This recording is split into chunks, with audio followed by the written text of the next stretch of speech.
നിങ്ങളുടെ ഇഷ്ട പരമ്പരകൾ എക്സ്ക്ലൂസീവായി സൺ നെക്സ്റ്റ് ആപ്പിലൂടെ തികച്ചും ഫ്രീ ആയി. ഇപ്പോഴേ ആപ്പ് ഡൗൺലോഡ് ചെയ്യൂ.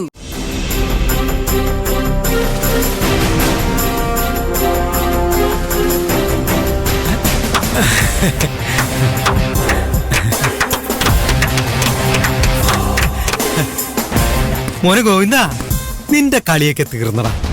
നിനക്ക് കള്ളക്കേസ് ഭയങ്കര ഇഷ്ടാണല്ലേ? ഇവിടെ തെളിയിക്കാതെ കിടക്കുന്ന കുറച്ച് കേസുകളുണ്ട്. അത് ഞാൻ നിനക്ക് ഫ്രീ ആയിട്ട് തരട്ടെ. അയ്യോ സാറേ, ചതിക്കല്ലേ. നീ ഇത്രയും ഷോ കാണിച്ച സ്ഥിതിക്ക് നിന്നെ വെറുതെ വിടാൻ ഉദ്ദേശമില്ല. ഞാനൊന്ന് ആലോചിക്കട്ടെ. അതുവരെ നീ ഏത്തോട് ബിജുകൂട്ടാ പുറത്തുകൊണ്ട് ഏത്തടിക്ക് 100 പറയണം. Okay sir. ഇങ്ങോട്ട് വേണോ സാറേ? ആ, താൻ പോയിക്കോ. Thank you madam. ന്യായത്തിന്റെ ഭാഗത്ത് നിൽക്കുന്ന പോലീസുകാരുണ്ടെന്ന് ഇപ്പോഴാ മനസ്സിലായത്.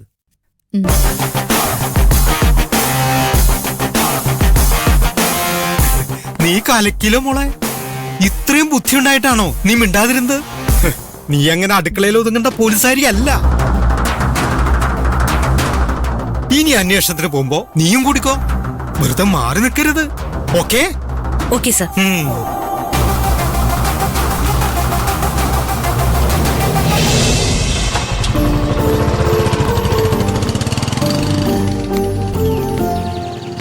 നീ കാരണം ആദ്യമായി സ്റ്റേഷനിലുള്ളവർ എന്നെ ബഹുമാനത്തോടെ നോക്കി. ഇത് ഞാൻ ഒരിക്കലും മറക്കില്ല. അയ്യേ, അതിന് നീ എന്തിനാ ഇത്രയും സെന്റ് ആവുന്നേ? നിനക്ക് കിട്ടേണ്ട ക്രെഡിറ്റ് അല്ലേ എനിക്ക് കിട്ടിയത്? അങ്ങനെയൊന്നും നീ ചിന്തിക്കണ്ട. എനിക്കൊരു നിരപരാധി ശിക്ഷിക്കപ്പെടരുതെന്ന് മാത്രമേ ഉണ്ടായിരുന്നുള്ളൂ. അനൂപ് എന്തായാലും രക്ഷപ്പെട്ടില്ലേ, എനിക്കത് മതി. അയാളെ രക്ഷപ്പെടാൻ കാരണക്കാരി നീയാ. സ്റ്റേഷനിലുള്ളവർ കൈയടിച്ചപ്പോ സന്തോഷം തോന്നിയെങ്കിലും ഉള്ളിന്റെ ഉള്ളിൽ കുറ്റബോധം തോന്നുന്നുണ്ടായിരുന്നു. നിനക്ക് കുറ്റബോധം തോന്നേണ്ട ഒരു കാര്യമില്ല. ഒരു പോലീസുകാരിക്ക് ആദ്യം വേണ്ടതേ ധൈര്യം. എനിക്കതില്ല. നീ ഇല്ലായിരുന്നെങ്കിൽ ഞാൻ എനിക്ക് തോന്നിയത് മനസ്സിൽ വെച്ചിരിക്കേ ഉണ്ടായിരുന്നുള്ളൂ. അതുകൊണ്ട് ആർക്കെങ്കിലും എന്തെങ്കിലും പ്രയോജനം ഉണ്ടാവോ? നിനക്ക് അർഹിച്ച കയ്യടി തന്നെയാ നിനക്ക് കിട്ടിയത്. നിനക്ക് അരവിന്ദാക്ഷൻ സാർ എന്നെ കണ്ട് പഠിക്കാൻ പറഞ്ഞപ്പോ വിഷമം തോന്നിയില്ലേ? ഏയ്, അദ്ദേഹം പറഞ്ഞത് ശരിയല്ലേ. നിന്നെ കണ്ട് എനിക്ക് ഒരുപാട് പഠിക്കാനുണ്ട്. നീ എന്ത് സ്റ്റൈലായിട്ടാ എല്ലാവരുടെ മുമ്പിലും കേസ് തെളിയിച്ചത്. നിന്റെ പകുതി ധൈര്യം കിട്ടിയാ മതി, ഞാൻ നല്ലൊരു പോലീസാവും. നിന്നെ ഞാൻ നല്ല മാസ് പോലീസുകാരിയാക്കും. ഇത് എന്റെ ഉറപ്പാ. അതുവരെ നിന്റെ ബുദ്ധിയും എന്റെ ധൈര്യം കൊണ്ട് നമുക്ക് ഈ സ്റ്റേഷനിൽ ഒരു കളി കളിക്കാം. കൊടുകൈ. ഓക്കെ.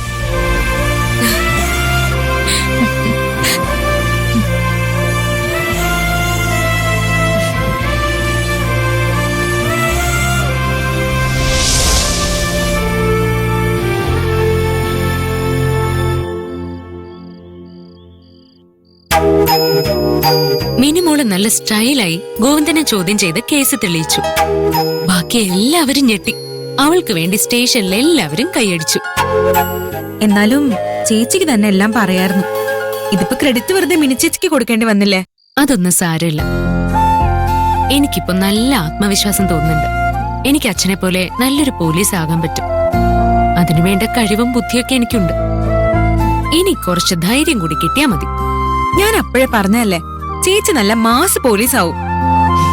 അച്ഛന്റെ കഴിവ് ചേച്ചിക്ക് കിട്ടാതിരിക്കോ? ആ കേസിനെ പറ്റി ചിന്തിച്ചപ്പോ അച്ഛൻ എന്റെ കൂടെ നിന്ന് എല്ലാം പറഞ്ഞു തരുന്ന പോലെ തോന്നി. യൂണിഫോം ഇടുമ്പോ അച്ഛൻ എന്റെ കൂടെ തന്നെ ഉണ്ട്. യൂണിഫോം ഇടുമ്പോ മാത്രമല്ല, അച്ഛൻ എപ്പോഴും ചേച്ചിയുടെ കൂടെ തന്നെ ഉണ്ട്. അല്ല, മാസാവസാനമായില്ലേ? അപ്പോ ശമ്പളം കിട്ടുമല്ലോ? കിട്ടും. എന്റെ ആദ്യത്തെ ശമ്പളോ. അപ്പൊ ചെലവുണ്ട് കേട്ടോ. ഒക്കെ ശരിയാക്ക. ഇപ്പോഴാ ചേച്ചി മനസ്സുകൊണ്ട് വീണ്ടും ചിരിച്ചു തുടങ്ങിയത്. ഇനി കല്യാണം കൂടി കഴിഞ്ഞാ മതി.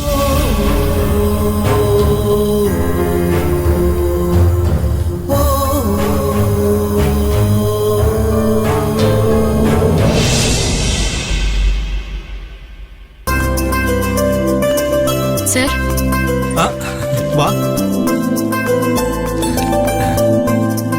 ആഹാ, ആദ്യത്തെ ശമ്പളം കിട്ടിയതിന്റെ ആയിരിക്കും. അതെ sir. Congrats. Thank you sir. ആ മോളെ, കാശ് സൂക്ഷിച്ച് ചെലവാക്കണം. പോലീസുകാരുടെ ജീവനും ആരോഗ്യത്തിനും ഒരു ഉറപ്പുമില്ല. അതുകൊണ്ട് സ്വന്തം പേരിൽ കുറച്ച് കാശ് എപ്പോഴും നീക്കി വെക്കണം. എല്ലാം കുടുംബത്തിന്റെ പ്രാരാബ്ദം തീർക്കാൻ ഉപയോഗിക്കരുത്. ഇതൊക്കെ പറഞ്ഞുതരാൻ മാധവനില്ലാത്തതുകൊണ്ടാ ഞാൻ പറയുന്നത്.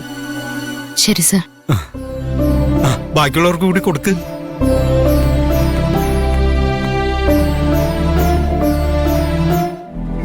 അതിപ്പോ അങ്ങനെ എഴുതാം. ഞാൻ 2 എണ്ണം എടുക്കും. ഓ എടുത്തു. താങ്ക് യു മോളെ. ഞാനും 2 എണ്ണം എടുക്കും. ഓ സാറിന് ഷുഗർ ഉള്ളതല്ലേ? ഒന്ന് പോടാ. ഫ്രാൻസിസ് സാറേ, നല്ല ലഡുവാ, ഒന്നെടുക്ക്. കൊടുക്കടി. സർ,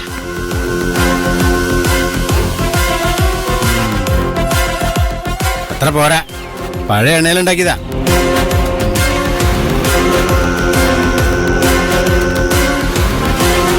ഇങ്ങനെയുണ്ടോ ഒരു ജന്മം? ഇയാൾക്ക് ലഡു കൊടുത്ത മഞ്ജുനെ പറഞ്ഞ മതിയല്ലോ. അത് വിട്ടുകളപ്പിച്ചു കുട്ടാ.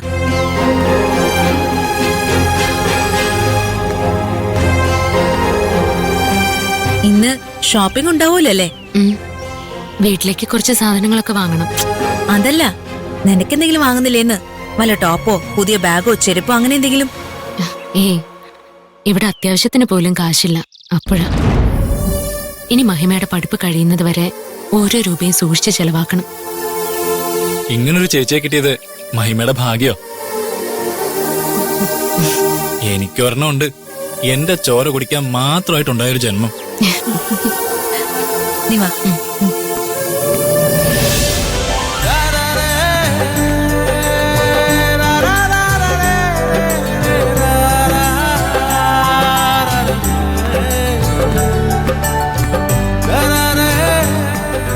മക്കളോടിമ ചേർത്തു ഞാൻ കണ്ണടച്ചാലും ദേവിയായ അകമേ നിറയും കണിമലർന്നീ. എന്താ മോളെ നീ ഇങ്ങനെ നോക്കി നിൽക്കുന്നേ? ഏയ്, ചേച്ചി വരുന്ന കണ്ടപ്പോ അച്ഛനെ ഓർമ്മ വന്നു.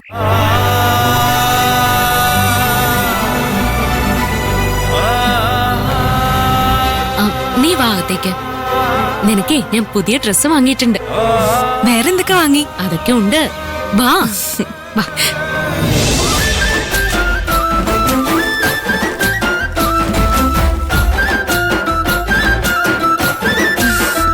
അമ്മാവ എങ്ങനെയുണ്ടെന്ന് നോക്കി.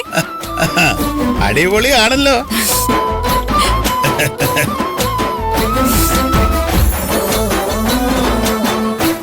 ശമ്പളം കിട്ടിയ കാശൊക്കെ ഇങ്ങനെ കളയേണ്ട വല്ല കാര്യമുണ്ടോ? അവളുടെ ഡ്രസ്സുകളെല്ലാം കീറിയതും പഴയതൊക്കെയാ. ഇക്കൊല്ലം കോളേജിൽ പോകാനുള്ള കുട്ടിയല്ലേ. അതിന് എൻട്രൻസ് കിട്ടണ്ടേ? അതൊക്കെ ഇവളെ എഴുതിയെടുത്തോളും. അല്ലെങ്കിലും ഇവളുടെ ശമ്പളം കൊണ്ട് എന്തൊക്കെ വാങ്ങിക്കണമെന്ന് നീ എന്തിനാ തീരുമാനിക്കുന്നത്? ഈ ശമ്പളം അവൾക്ക് മാത്രമുള്ളതല്ല. ഓ, ചേച്ചിക്ക് ശമ്പളം കിട്ടിയ അന്ന് തന്നെ കൃത്യമായിട്ട് എത്തിയല്ലോ. മഹിമേ,